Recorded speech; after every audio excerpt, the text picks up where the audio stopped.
बिस्मिल्लाहिर्रहमानिर्रहीम।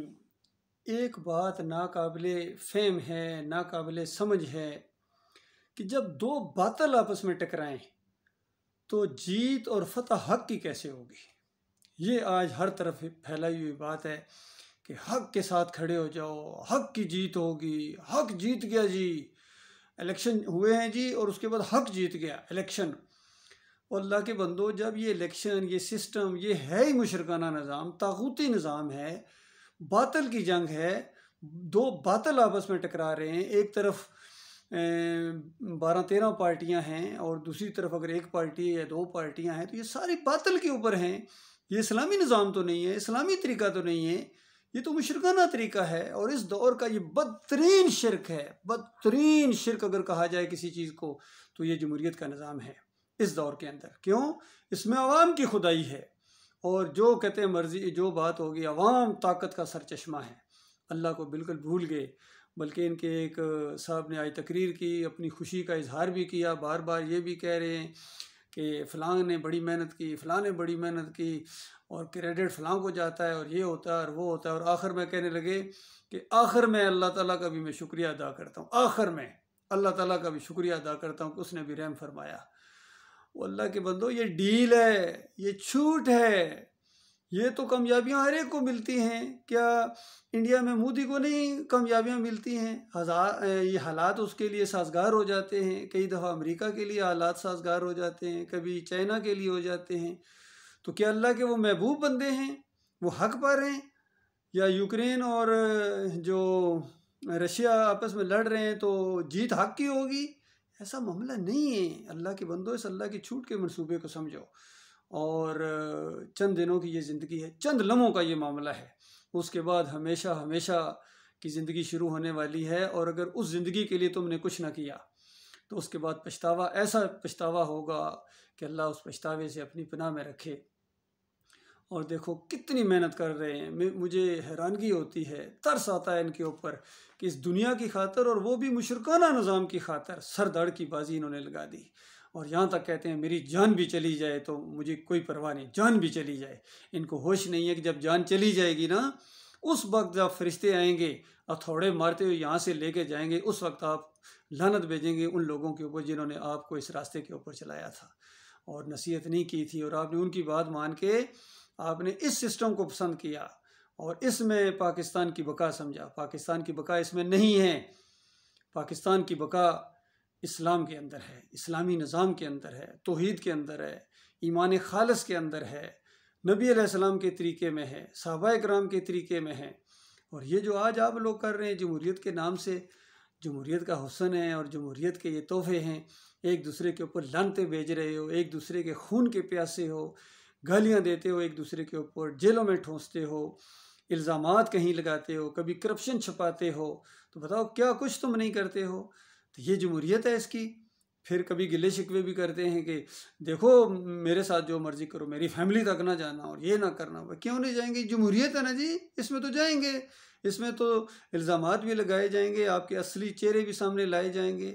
जो हुकूमत आती है, पिछली हुकूमत का वो जो है नक्शा खींचती है और उसके करप्शन के चीज़ें सामने लाते हैं और अक्ल हैरान हो जाती है। ये हज़रत इतने करप्ट, ये हज़रत जो पाकिस्तान के लिए कस्में खाते थे हम खैर ख्वाह हैं, खादमे आला हैं और पता नहीं क्या हैं, और ये इस्लामी निज़ाम ले आएंगे और मदीना की रियासत बना देंगे और क्या कर देंगे और कुछ कर देंगे।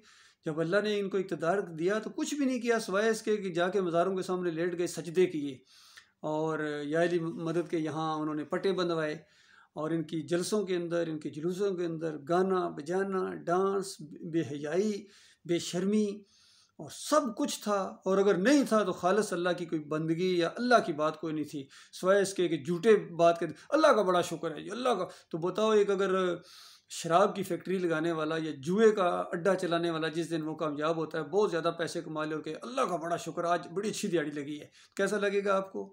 उससे ज़्यादा आपकी पोजीशन है, उससे ज़्यादा आपकी पोजीशन है कि खालिस शैतानी सिस्टम के अंदर अपनी जान लगा रहे हो, अपना माल लगा रहे हो और इन सियासी लोगों की दुनिया की खातिर अपनी आखिरत बर्बाद कर रहे हो। फिर आखिर में कहते हो अल्लाह का बड़ा शुक्र है, अल्लाह ने मदद की। और बैनर्स के ऊपर लगाते हैं नसरों में नल्ला फ़तहुन करीब, अल्लाह की तरफ से मदद और बिल्कुल फ़तह करीब आने वाली है। और अल्लाह से दुआएं भी मांगते हैं, गोया ये दुआ है कि अल्लाह हम तेरे ख़िलाफ़ बगावत कर रहे हैं, तेरे दीन को नीचा दिखाने के लिए शैतानी दीन को हम ऊपर ला रहे हैं, अल्लाह या अल्लाह हमारी मदद फरमा। तो अल्लाह के बंदो गौर करो, ये दुआ कैसी दुआ है। ये तो ऐसी बात है, कभी आपकी किसी मुल्क से लड़ाई हो इंडिया से, और फिर उसी को पैगाम भेजो कि हम तुम्हारे खिलाफ लड़ रहे हैं, तुम्हारी ईंट से ईंट बजा देंगे, बस हमें फ़लाँ वेपन ज़रा सप्लाई करो और इस तरीके से हमारी फ़ौजी इमदाद भी करो, फिर देखना हम तुम्हारे साथ क्या करते हैं। तो ये बात कैसी होगी। यही बात कर रहे हैं आप, इस्लाम के साथ यही कुछ कर रहे हैं, यकीन कीजिए। मैं आपका भाई हूँ, आपकी निशानदेही कर रहा हूँ, मैं सियासी लीडर नहीं हूँ, मैंने आपसे वोट और नोट और चंदे कभी नहीं मांगने हैं, और मेरा किसी मसलक से कोई तल्लुक़ नहीं, ना बरेलवी, ना देवबंदी, ना अहले हदीस। मैं आपका भाई हूँ और मैं 7 पंजाब रेजिमेंट से रिटायर्ड मैं अफसर हूँ अल्हम्दुलिल्लाह। आज से 38 साल पहले मैंने फ़ौज में भी यही बात कही थी कि देखो तुम्हारे ईमान के अंदर ख़राबी है, तुम ये जो जाहिली मदद के नारे लगाते हो अपने खून को गर्म करने के लिए, ये मुशरिकाना नारे हैं। तौहीद का नारा इस्लाम का नारा है। किसी फ़ौजी जर्नैल ने इस्लाम की तारीख़ पढ़ो, मैंने इसमें मास्टर डिग्री हासिल की अल्हम्दुलिल्लाह। मैंने तो किसी इस्लामी जर्नैल को मैंने कोई अल्लाह के अलावा किसी और का नारा लगाते हुए नहीं देखा है। हाँ, इल्ज़ामात का मामला और है कि इल्ज़ामात अगर किसी के ऊपर लगा लो, लेकिन असल में किसी ने अल्लाह के अलावा किसी और को मदद के लिए नहीं पुकारा है। ना वो किसी के सामने रुकू करते थे, ना सजदे करते थे, ना किसी की नज़र न्याज करते थे, ना किसी के नारे लगाते थे। वो यकसू मुस्लिम थे। जब यकसू मुस्लिम थे तो फिर 17 साल नौजवान ने आके राजा दहर की ईंट से ईंट बजा दी थी, 17 साल। और आज हमारे 70 साल जर्नैल मेडल उठाए नहीं जा रहे हैं, और एक धमकी अगर यहूदी की आ जाए तो इनका बिल्कुल टांगें कांपना शुरू हो जाती हैं और पूरी तरह सरेंडर हो जाते हैं। कमांडो जर्नैल हुआ है, ऐसा हुआ है। अल्लाह के बंदो, ये मेरी बातें गौर से सुनो और इस मामले में ईमान की तरफ वापस लौटो। और फिर अभी ये हाल में आपने देखा है कि छोटी सी वो धमकी उन्होंने दी है कि हम तुम्हें सख्त मामला करेंगे, और हमारे एक और गबरू जर्नैल की टांगें कांपना शुरू हो गए, फ़ौरन सरेंडर हो गए। बताओ किस तरह तुम आगे चलोगे। आगे तो दज्जाली फितने आ रहे हैं, ईमान खालिस के बगैर तो तुम नहीं चल सकते हो, और अल्लाह का अज़ाब तुम्हारे ऊपर बिल्कुल मंडला रहा है। ये जो ग्रुपों के अंदर बटना, पार्टियां, फिर आपस में लान ताम, लड़ाई झगड़े, ये भी अल्लाह का अज़ाब है। सूरह अल-अनाम पढ़ो, उसके अंदर इस अज़ाब का जिक्र है। इस अज़ाब के अंदर आज तुम लपेट में हो, और आगे जो अज़ाब आने वाले हैं वो बड़े सख्त हैं, और ख़ासकर मरने के साथ तुम्हें वो आग लगेगी जो बुझाए ना बुझेगी। चाहे तुम सदर साहब हो, चाहे प्राइम मिनिस्टर हो, चाहे चीफ ऑफ आर्मी स्टाफ हो, चाहे चीफ हो जस्टिस हो, और आपके ऊपर बल्कि बड़ी जिम्मेदारी है। आपने इस कौम को मिसलीड किया है, बहुत बड़ा जुल्म किया है इस कौम के साथ आपने, और इस्लाम के नाम से इनको इस्लाम का दुश्मन बना दिया गया है। अल्लाह ताला आपको गौर व फिक्र करने की तौफीक अता फरमाए। अवाम, तुम भी अपनी आंखें खोलो, किन के पीछे दौड़ रहे हो। ये अपनी दुनिया की खातिर तुम्हारी दुनिया और आखिरत दोनों बर्बाद कर रहे हैं। मेरे प्यारे भाई, बिल्कुल इनके पीछा छोड़ दो, ईमान खालिस की तरफ आओ। मैं तुम्हारी सही रहनुमाई कर रहा हूँ, यकीन कीजिए। हकीकी आज़ादी है इसके अंदर, ये हकीकी आज़ादी है। वरना 75 साल बाद ये राज खुला है कि गुलाम के गुलाम हैं। आज़ादी तो मिली ही कोई नहीं थी, तो वो जो आज़ादी के जश्न मनाते रहे वो सारे बेकार गए। अब फिर फरेब दिया जा रहा है, हकीकी अब आज़ादी हकीकी नहीं है, ये हकीकी ग़ुलामी है। इमरान खान साहब, ये हकीकी ग़ुलामी है जिसकी तरफ आप कौम को धकेल रहे हैं। 5 साल बाद ही पता चल जाएगा आपको, 75 साल बाद तो पता चलना ही चलना है कि एक दफ़ा फिर फ्रॉड हो गया, कि कौम फिर लुट गई। तो अल्लाह के बंदो, जो मरते जा रहे हैं वो कामयाब नहीं हो पा रहे हैं। अल्लाह ताला आपको ईमान अकीदे की समझ अता फरमाए, और मेरी बातों को आप पॉजिटिवली लें, नेगेटिव ना लें। इसमें आपका भला है।